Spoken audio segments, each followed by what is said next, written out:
这个今年由新竹市举办的台湾灯会，将宣布取消了后，包括这个桃园、嘉南、甲高雄的灯会，嘛陆续来取消，也则是延后来办理。台北市政府嘛，早起来宣布，台北灯节延后，那年会大家取消。台北灯节宣传影片，还有真水高阿丁还会跳舞的牛，即马完全拢看袂到。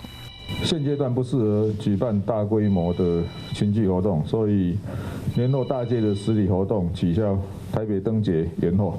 原本2月26举办的台北灯节延后举办，1月28开始的迪化街年会大街实体活动嘛取消。真紧就做决定，无像跨年活动，迄天透早才宣布，一切拢是因为疫情的发展。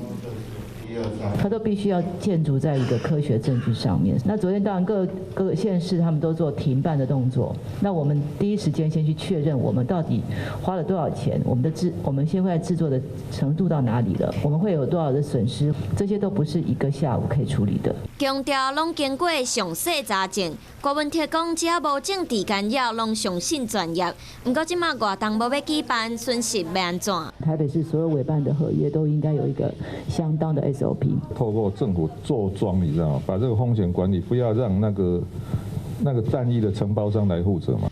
只要正常规划，经过跨年灯会等等的大型活动，郭文铁拢坚持相信科学。